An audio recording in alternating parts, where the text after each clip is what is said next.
Hey, long time no see. It's been a while. Did you get a haircut? You get taller. You look good. Hello and welcome back to the workshop. I know, it's been a while. Things got crazy for a minute there. So while I've been away, I've been trying to figure out some time to actually get some work done, get it recorded, get it edited, get some more content out there. And weeks turned into months, and here we are. But digging through my old pile of projects, and I think I found something that, well, I'm working on other things that I was recording for, and it's going to be a much longer, more in-depth series that I have not been able to get back to, that we would dig into some quote-unquote smaller projects. So while I was going through my projects, I found something that I had had a crazy idea for a long while back. So, as many of you instrument players, you probably like to scour eBay and many other sources like that, your local classifieds, just to find interesting things, not necessarily that you're planning on buying things. Well, I was perusing Shop Goodwill, and I've seen these things come across many times, and I'm sure that you can already spy what's on my bench here. Yes, this is what I'm talking about. This here is the Emenee Tiger acoustic guitar. Now, these things are interesting because you can tell that doesn't sound like wood. Well, a little history on this. These were produced in the 60s by the Emenee company under the moniker Tiger. This was working with or in the same idea as a man with the last name of McNally, who built plastic ukuleles. Now, it's unclear whether he worked with the Emenee company or the Emenee company just adopted his ideas, but they wanted to make a guitar that is by all means supposed to be an entry level or a toy for young kids to get them into music. So this is a guitar that is completely injection molded. Now, what drew me to these is this arc top F-style body that has this pretty wicked, let's see if I can get the light to catch that, but pretty wicked coloration from the injection molding process. And they look absolutely stunning once they're cleaned up. This one's a bit dirty. I didn't do much with it once I received it, aside from unpackage it and throw it into my pile of projects. So it's been sitting with me for a while. Now, with all that said, what was my idea? My idea was, I like the look of these things. I wanted to take one of these things and make it as playable as possible. Now, with this particular one and everything I've read up on all the ones that are still floating around in the world today, because of that injection mold process, these necks, you can see that action on those strings, these necks kind of tend to warp because the way they're constructed, a lot of people ended up putting steel strings on these things when the weight of a plastic neck isn't really made to stand up with the pressure of the strings. And if I were to take and pull this back, I can see that flex pretty close back into place. But as best as I can tell from just tapping down the body of the neck, this neck is hollow. So that poses my first problem to make this playable. Second problem is going to be the action. I'm going to need to do something about the action in order to even make that playable. But we need to somehow get that neck straight first.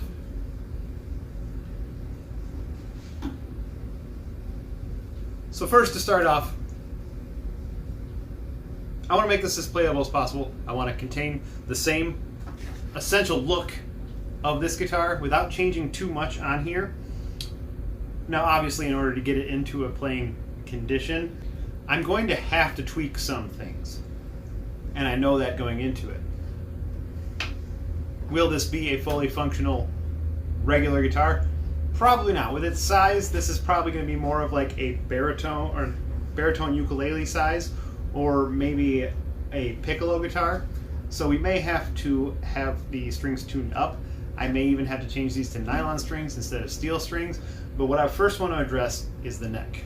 And before we can even get into that, we're going to need to wipe this thing down and take it apart.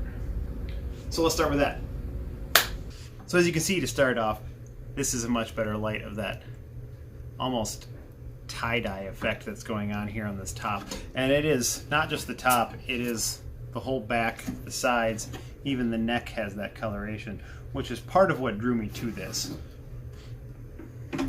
So without further ado, let's take the strings off and start taking it apart.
After taking that apart, giving it a nice wipe down, see, it's much cleaner.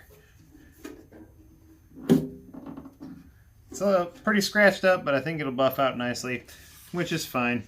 We can worry about that when that all comes down to it. Looking more into it, it does look like the fretboard and the top part were a separate piece. Everything else looks like it was injection molded in one go to make this hollow form here. So then this inserts into there quite nicely. The bridge actually isn't screwed in. It's got a little pin that this actually sits on, and that's what holds it in place. And then that floats on top of that. So that's all well and good enough. I think first things first, if I'm going to dissect this thing to make it playable, I notice these frets are actually plastic, so they were actually molded into the fretboard when the plastic was run through the mold.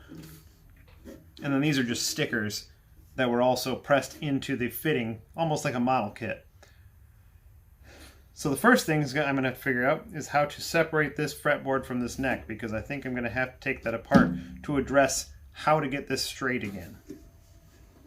So after a lot of trial and error with many different tools, I found the best way to get this fretboard off is to just saw it off with this little thin saw blade. I'm going to need to find a way to fill this inner channel, and then I think I'm just going to remake this fretboard, keeping the rest as original as possible, which I think won't be a problem once I get the fretboard off. I'm going to have to use some kind of heat to get it off at this part here, but we'll get to that once I get as far to the body as I possibly can. In the meantime, I'm going to keep whittling away. And I think in turn that'll also give me a chance to figure out a way to put maybe a truss rod in here or something. I don't know. We'll see how the inside looks. And we'll be back when the fretboard's off. So I've had a go at taking off the fretboard. It was successful. The only downside to taking off the fretboard to this thing is that, one, I'm not sure what adhesive they used on there, so it was pretty good and stuck down there. So I will not, as I wanted to, be able to reuse this fretboard, which ultimately is fine. As you can see, it's hollow, so there's a ridge here, and then it sets in about 2-3 millimeters. And then the neck itself is hollow. Now, as you know, my ultimate goal was to re-straighten out this neck to make it playable. I sat and tried to figure out how I was going to do that. And I think the only way to get around it is to add a truss rod in here. So because of how this is all made together, and the injection molds were in separate pieces for the neck, for the head plate, for the fretboard, for all of this before they finally glued it together. I think the easiest way to do this is to fill this void with a nice block of wood. I found this nice piece of hard maple that I have gone ahead and flattened, and you can see it's still rough in this section here, but that section's actually going to be cut off. And I'm basically going to inlay this in the neck into that void underneath where the fretboard goes on the body, and glue that in place and make a channel for a truss rod.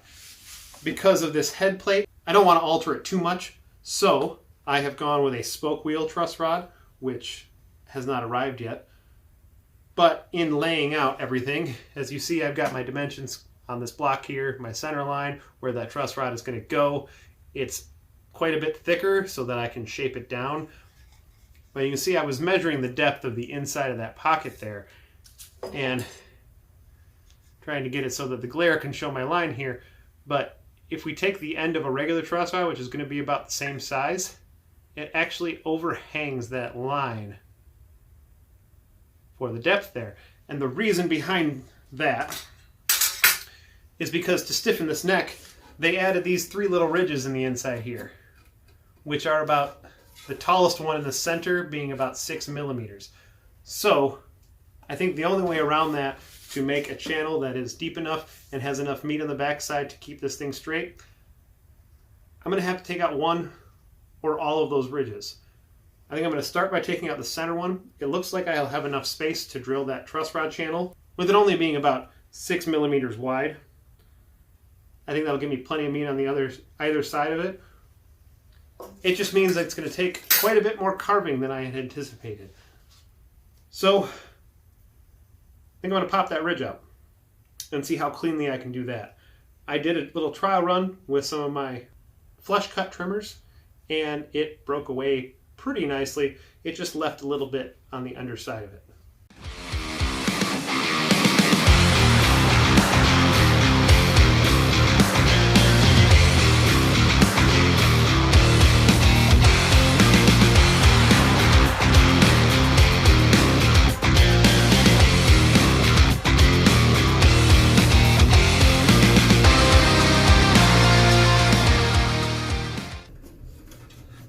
As you can see, it broke away pretty nicely. I'm just going to have to clean that up. I'll see if I can take a sharp chisel and clear that out, make it flatter. And then it would be on to shaping what I'm going to fill on the inside of it. Alright, now that we got the center cleared out, I think that'll be plenty of space. Remeasuring the board, I now have this line in the bottom here, and this line right above it is where the truss rod is going to sit, which I think will leave plenty of room as it gets wider down at the bottom down here. So I think I feel comfortable with that. But before I cut any of these, I want to do the truss rod channel, but I need to wait till I have the actual truss rod to do that, because I know that these measurements are pretty close, but I want to make sure that they're exact before I go ahead and cut anything. As they always say, measure twice, cut once. Alright, so before I cut anything out, I made this quick and dirty jig to cut the truss rod channel out. And it's going to give me a straight line down the center, and then I think I'm just going to have to freehand where the spoke wheel is going, which is fine. And with that, let's just go ahead and do it.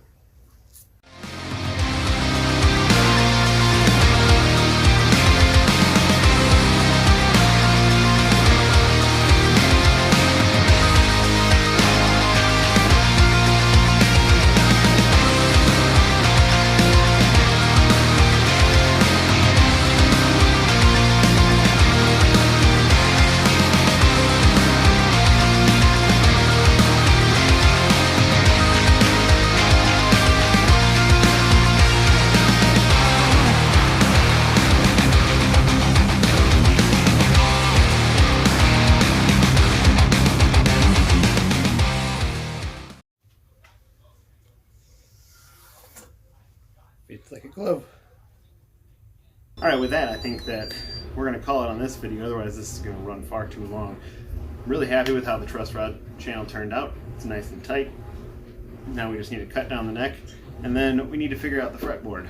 Obviously, because I had to tear this apart, this fretboard is pretty much unusable. It was hollow anyway, so I wasn't really trusting the integrity of it. So, I don't have any plastic, or any ebony for that matter, but I do have a chunk of wenge. Is that a little much? Well, we'll see. As always, don't forget to like, comment, and subscribe, and we'll see you in the next one. Stay tuned.